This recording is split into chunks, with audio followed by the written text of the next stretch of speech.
চলে এসেছি বন্ধুরা। এখন রাত্রি প্রায় 9:30 বাজে। আর তোমরা সবাই কেমন আছো? আশা করি তোমরা সবাই ভালো আছো। কিন্তু আমিও ভালো আছি, কিন্তু প্রচন্ড গরম লাগছে, দেখেছো তো গরম গরম অবস্থা। আর আজকে হচ্ছে চৈত্র মাসের শেষ দিন, মানে আজকে চড়ক সংক্রান্তি। আমাদের পাড়ায়, মানে আমাদের পাড়ার কিছুটা দূরেই মাঠের মধ্যে চড়ক অনুষ্ঠান হচ্ছে। আগের বারে গিয়েছিলাম চড়ক অনুষ্ঠানে, চড়কের মেলায়, যেটা বড়শি গিয়ে সমস্ত শিষ্যদের ঘোরানো হয়, সেই ব্যাপারটা দেখার জন্য থেকে। কিন্তু এইবারে কিন্তু আর যাওয়া হয়নি, কারণ রিজুর পড়া ছিল। আর এখানে রিজুর বাবা এনে দিয়েছে একটা দুধের প্যাকেট। ওই যে বছরের শেষ দিন, চৈত্র মাস চলে যাচ্ছে, কাল থেকে হচ্ছে নতুন বছর, বৈশাখ মাসের প্রথম দিন শুরু হবে। আর এই যে রেড কাউ দুধটা এনে দিয়েছে, এই দুধ দিয়েই বানাবো পায়েস, কারণ রেড কাউ দুধের পায়েসটা কিন্তু ভালো হয়। বাঙালি হচ্ছে খাদ্যরসিক, আর খাদ্যরসিক, সেই কারণে ভাবলাম কি করা যায়। যেহেতু আজকে চড়ক সংক্রান্তি, প্রথম কথা আজকে নিরামিষ রান্না বান্না। আজকে সকালে হয়েছে টক ডাল, আর হয়েছে সোয়াবিনের তরকারি, আর আলু সিদ্ধ, আলুর চিপস। তাই ভাবলাম রাত্রে একটু ভালো মন্দ কি করা যায় সোয়াবিনের তরকারির সাথে। ভাবলাম একটুখানি পায়েস করা যায়, কিন্তু এটা দেশির পায়েস নাই, গোবিন্দভোগ চাল আছে।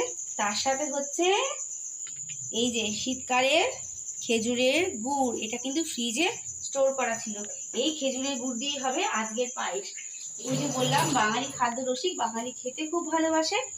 আর খাওয়া দাওয়া মানি হচ্ছে একটু ভালো মন্দ খেতে হবে, তাই তো? যার শেষ ভালো তার সব ভালো। বছরের শেষটা যদি ভালো যায়, তাহলে বছরের শুরুটা থেকে শেষ পর্যন্ত আবার ভালো যাবে আশা করি। ভগবানের কাছে প্রার্থনা করি সকলের ভালো যাক আগামী বছরটা। সমস্ত দুঃখ দুর্দশা হানাহানি, আর অবশ্যই অবশ্যই বিভিন্ন মহামারী, যে অসুখগুলো আমাদের আকোষ করছে, আমাদেরকে আক্রান্ত করছে, বিভিন্নভাবে আমাদেরকে টানছে, সেই সব মানে সাংঘাতিক অসুখ বিসুখগুলো যেন আমাদের মধ্যে থেকে দূরে চলে যায়, এটাই ভগবানের কাছে প্রার্থনা করি। আগামী দিন যেন শান্তিপূর্ণভাবে আমরা সকলে কাটতে পারি। সমস্ত রকম যুদ্ধ হানাহানি, আর অবশ্যই অবশ্যই রোগ দূরে সরে যাক, কঠিন কঠিন রোগগুলো যেন দূরে সরে যায়, সকলে যেন সুস্থভাবে শান্তিতে আমরা বসবাস করতে পারি। বাইরে থেকে একটু ফুরফুরে হাওয়া দিয়েছে, যেই বলেছি গলদ গরম অবস্থা, সেই জন্য বাইরে থেকে দেখো গাছের পাতাগুলো মনে হয় শুনতে পেরেছে। দেখো গাছের পাতাগুলো কিন্তু একটু নড়ছে, বুঝতে পারলে? লাইটও কাঁপছে। তাহলে পরে তোমরাও কিন্তু ভালোভাবে কাটাও আগামী দিনটা, তাহলে ঝটপট পায়েসটা রান্না করে ফেলি। আমার দেখো দুধ জাল হলো কি হলো না, বললাম যে ফুরফুরে হাওয়া, ফুরফুরে হাওয়া না, এ তো রীতিমতো ঝড় উঠে গেছে, কাল বৈশাখী ঝড়। এইবারের প্রথম ঝড় কাল বৈশাখী আমাদের এখানে। আর প্রচণ্ড আম পড়ছে, যেটুকু আমের গুটি বেঁধেছিল, প্রথম কথা বৃষ্টি নেই, রোদে ঝলসে প্রত্যেক দিনই আম পড়ে যাচ্ছে, তার সাথে আবার ঝড়। অনেক আম কিন্তু পড়ে যাবে, ছোট ছোট আম, আমের সাইজ একদমই ভালো হয়নি এইবারে। জল না হলে কি আমের সাইজ ভালো হয়? আর বোটাও কিন্তু শক্ত হয় না, প্রচণ্ড আমের ক্ষতি হয়ে যাবে এবারে।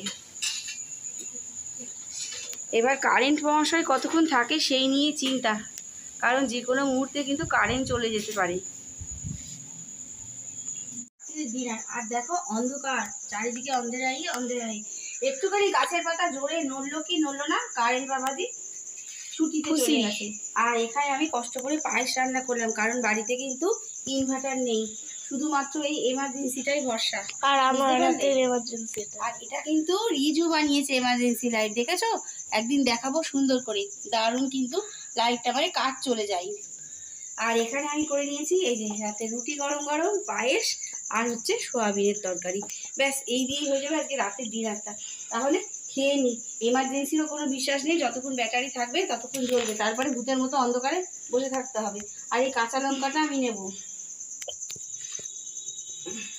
মর্নিং, সকাল সকাল পাখির কলরব শোনো, আর তার সাথে এসো হে বৈশাখ, এসো হে এসো, এসো হে বৈশাখ, এসো হে এসো, তাপস নিঃশ্বাস বয়ে মোর মসুরে দাও উড়ায়ে, বৎসরের আবর্জনা দূর হয়ে যাক যাক যাক, এসো হে এসো, এসো হে বৈশাখ এসো হে এসো।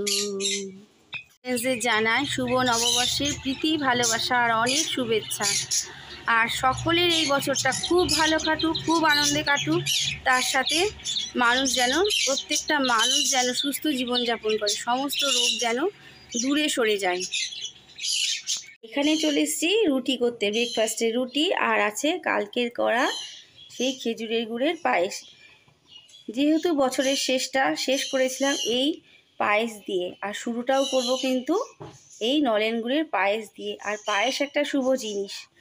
আমরা পুরনো বছরকে বিদায় জানিয়ে নতুন বছরকে বরণ করে নিলাম, পুরনো স্মৃতিকে চয়ন করে, তাই তো।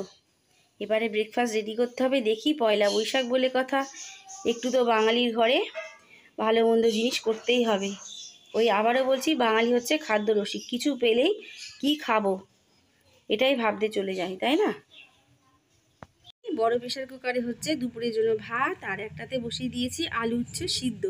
আর ঝড়ে দেখো কত আম পড়েছে, এই আমগুলো সব এখন কাটলাম, এটা দিয়ে চাটনি করব। আর এই আমগুলো ভাবছি নুন হলুদ মাখিয়ে ছাদে দিয়ে আসবো, তাহলে পরে আমচুর থাকলে অসময় টক ডাল বা আমের চাটনি অনেক কিছুই খাওয়া যাবে। এতগুলো খোসা বেরিয়েছে, টুকুর টুকুর করে আমগুলো কাটতে হলো, কারণ আমগুলো কিন্তু বিশেষ বড়ও হয়নি। আর এই ঝোলা এনেছে মাংস, অল্প একটু চিকেন আছে, চিকেনটাকে রান্না করে নেব। 11:30 সুই করছে, এখনো রান্নাঘর থেকে মুক্তি পাইনি। ওই যে ছুটির দিন গড়িমিশি ব্রেনও বলে যে আজকে ছুটির দিন গড়িমিশি করে কাটাও, মানে ব্রেনটাও বুঝতে পারে, সেই জন্য না দেরি হয়ে গেল। অথচ যদি স্কুল থাকতো তাহলে কিন্তু ঝটপট 10:30টার মধ্যে হয়ে যেত। সেরকম কিছুই রান্না করিনি, কারণ খানেওয়ালা কেউ নেই। এই যে আলু উচ্ছে সিদ্ধ দিয়ে নিয়েছি, আর এখানে মাংসের ঝোলটা ফুটে উঠেছে, এক্ষুনি নামাবো। এখনো চাটনি কমপ্লিট হয়নি, আমগুলো সিদ্ধ করে রেখেছি। খানেওয়ালা থাকলে তবেই তো রান্না করব। প্রথম কথা, এই কটা করে ভাত খাই, এক তরকারি দিয়েই হয়ে যায়। সেই জন্য বলেছে, কর্তা বলেই দিয়েছে, 2 টোপাদের বেশি করবাই না, করলে পরে নষ্ট হবে, ফেলা যাবে। আমি ওর মধ্যে নেই, আর খাটনি করতেও আমি চাই না, কারণ পয়সার জিনিস ফেলা যাবে করে তার মধ্যে নেই বাপু। আর বাসি পচা ফ্রিজে রেখে খাবোও না, সেই কারণে অল্প স্বল্প রান্না করি। তাহলে আর মাংসটা হয়ে গেলে টুকিটাকি কাজগুলো সেরে নেবো, তাই না। এদিকে কিন্তু রোদটা আজকে কড়া উঠেছে, গরমটাও পড়ছে, যত রোদ হচ্ছে বেলা বাড়ছে গরমটাও তত পড়ছে। ভাবছি একটু লেবু শরবত করে খাবো, গলাটা শুকিয়ে আসছে। আখের গুড় দিয়ে লেবু শরবত খেলে না দারুণ লাগে, কিন্তু ওটা বসে খেতে হবে, এরকম ঝটমট করতে করতে না। রান্নাটা সেরে নিয়ে লেবু আছে, লেবু দিয়ে একটু শরবত বানিয়ে খাবো। এগুলো করে নি কাজগুলো। রিজু এসছে, রিজু ঘুরঘুর করছে মাংসের গন্ধ পেয়ে, বলছে 1 পিস দেওয়া। আনছি না, রুটি খেয়েছো, এখন 1 পিসও দেবো না, কালক্ষণ বাদে 1টার মধ্যেই খেয়ে নেবে, এখন আর 1 পিস দেবো না, এবং চাটনি করবো। বলছে মা কালারটা কিন্তু দুর্দান্ত এসছে, দেখো কালারটা কিন্তু খুব সুন্দর হয়েছে, তাই বলছে। আমি ঠিক আছে, দুপুরে খেয়ে বলবি, কালার দেখে তো ভালো লাগছে, খেয়ে বলতে হবে কেমন হয়েছে। চাটনি করবো, চাটনি সর্ষে খুঁজবো। কাজের ফাঁকে ফাঁকে মাঝে মাঝে জল খাই, কারণ এত গরম পড়েছে না, কাজ করতে করতে হাঁপিয়ে যাচ্ছে, প্রচণ্ড ঘাম হচ্ছে। এখনো পর্যন্ত দিনটা ভালো গেল, সকলের ভালো যাক। আর ওই যে বলেছিলাম কালকের থেকে শুরু করেছি পায়েস দিয়ে, আজকেও ব্রেকফাস্ট শুরু করেছি পায়েস দিয়ে। তাহলে পরে কথায় আছে যে যার শেষ ভালো তার সব ভালো, কিন্তু আমার কথায় যার শুরু ভালো তার সব শেষ পর্যন্তও ভালো যাবে, তাই তো। আর জল খেয়ে টুকিটাকি কাজও সারতে হবে,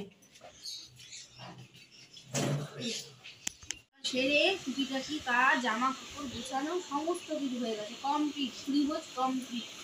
কিন্তু ভাবলাম সারাদিন কাজ করার পর এই টাইমটা আর পারি না, মনে হয় একটু বিছানায় একটুখানি পিঠটাকে ফ্ল্যাট করে একটুখানি এপাশ ওপাশ গড়িয়ে নিই, কিন্তু এখন গড়ানো যাবে না। ডায়েরি নিয়ে বসেছি, একটুখানি কুচকাচ কাজ আছে, সেগুলো করবো।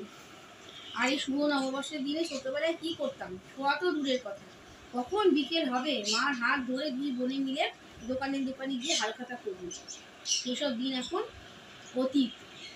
আমার ছেলেরাও কিন্তু এখনো জানে না যে হালখাতা কাকে বলে, তারাও বিশেষ জানে না।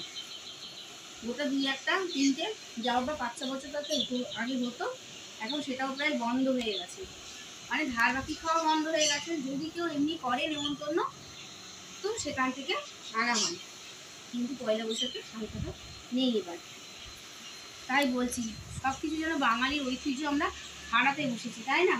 ঘাটা পড়ে গেছে, এইসব হালখাতায় ঘাটা এসেছে। গুলোকে কি বলবো, আমার ছেলেদের কথাই বলি। বছরের বাংলা বছরের শুরুর প্রথম দিনে তারা শুভ নববর্ষ বলতে ভুলেই যায় বা লজ্জা পায়, কিন্তু যখন বছর শুরু হয়, ইংরাজি বছর শুরু হয়, তার আগের থেকে কত রকম প্রিপারেশন হয় বলো তো। তার আগের দিন রাত্রিরে সারা বাড়িতে বাড়িতে রাস্তা একেবারে লাইট দিয়ে দীপাবলির মতো সাজানো হয়, তাই তো। তারপরে 12টা বাজলেই তো সেই বাজির ফোয়ারা ফাটতে থাকে, রং বেরঙের বাজি। তারপরে হ্যাপি নিউ ইয়ার বলি আমরা, কিন্তু বাঙালিকে বলতে শোনা যায় খুবই কম মানুষ শুভ নববর্ষ বলে। আমার ছেলেরা তো শুভ নববর্ষ বলবেই না, বলবে হ্যাপি নিউ ইয়ার। হ্যাপি নিউ ইয়ারে সারা রাত ধরে বাজির খেলা হয়, কিন্তু পয়লা বৈশাখের দিনে যে ঐতিহ্যটা ছিল বাঙালি, যে ধুতি পাঞ্জাবি শাড়ি নতুন জামা পরে বিকেল হলেই আমরা দোকানে দোকানে কি করতে যাবো, হালখাতা করতে যাবো, মিষ্টির প্যাকেট আনবো। আর আমি আর আমার বন্ধু মিষ্টির প্যাকেটগুলো যখন আনতাম না, তখন দুই বোনে মিলে মা একটা থালা দিত, সেই থালায় প্যাকেটগুলো ভরে ভরে প্যাকেটগুলো খুলে সেই প্যাকেট থেকে সমস্ত মিষ্টিগুলো বার করতাম, করে গুনতাম কটা মিষ্টি হয়েছে, আমার কোনটা পছন্দ বোনের কোনটা পছন্দ, এগুলো বাছাবাছি হয়ে যেত। আর ক্যালেন্ডারে কি ছবি, ক্যালেন্ডারে কি দিল, কিসের ছবি, এইসবগুলো দেখতাম। ওসব ঐতিহ্য কোথায় গেল আজ? বাঙালি আজ কোন জায়গায় এসে দাঁড়িয়েছে? আবার সামনের দিনে যে কি দেখবো জানি না। বাঙালির এই পুরনো ঐতিহ্যগুলো হারিয়ে যাবে, আর young generation happy new year বলতেই বেশি পছন্দ করে আজকাল, শুভ নববর্ষের বদলে। বুঝতে পারলি? এখন জোয়ানটা মুখে দিই, জাবর কাটতে কাটতে কথা বলি তোমাদের সাথে। আস্তে আস্তে ভুলেই যাবে যে শুভ নববর্ষ হালখাতা কাকে বলে। নতুন জামা কাপড় পরে যে আনন্দ, দোকানে দোকানে গিয়ে মিষ্টির প্যাকেট আনা, এসবগুলো বিগত দিনে মানে আগামী দিনে আর থাকবে না। বুঝতে পারলে? আর দোকানদাররা যে উদ্দেশ্য নিয়ে করে না, যে হালখাতা নতুন খাতা খোলা হয়, মিষ্টির প্যাকেট, তাদের একটা উদ্দেশ্য থাকে যে ধার বাকি যারা খায় তারা একটু বেশি টাকা সেদিনকে নববর্ষের দিনে জমা করবে, কিন্তু তাদের সেই মতো লাভ হয় না। বুঝতে পারলে? পয়সা ওঠে না। মিষ্টির প্যাকেট করে সুন্দর সুন্দর, এখনকার দোকানে অনেক দোকানে শরবত খাওয়ানো হয়, ফুচকা খাওয়ানো হয়, আইসক্রিম খাওয়া হয়, কিন্তু প্যাকেট দেওয়া হয়, আবার থালা বাটিও দেওয়া হয়, কিন্তু সেই পরিমাণে টাকা ওঠে না। সেই জন্য অনেক ব্যবসায়ী ভাবে তার থেকে হালখাতা না করাই ভালো, নিজের দোকানে ছোটোখাটো করে একটা গণেশ পুজো করে নিই, ব্যাস। এইসব নানান কারণের জন্য না এইসব ঐতিহ্যগুলো আস্তে আস্তে হারিয়ে যাবে আমাদের মধ্যে থেকে সামনের দিনে।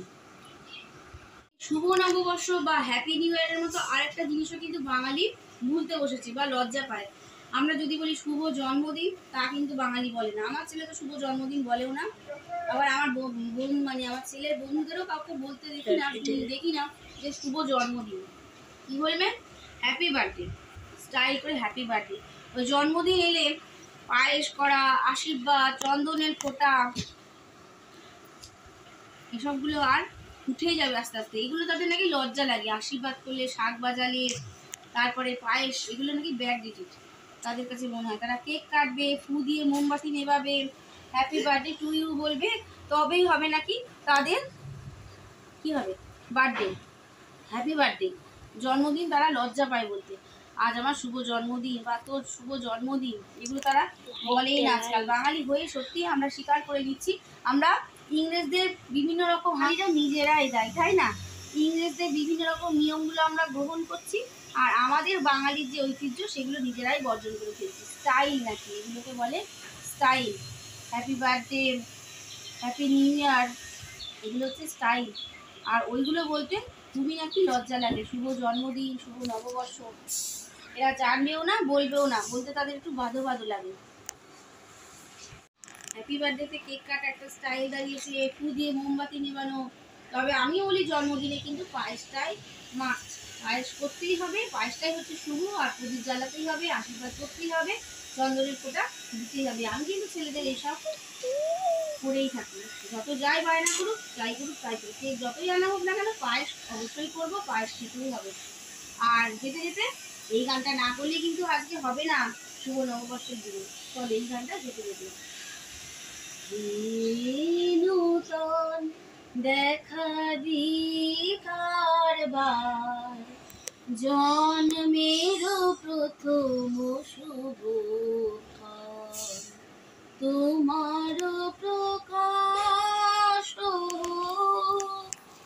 কুহেলিকা করিও ঘাটন, সূর্যের মতন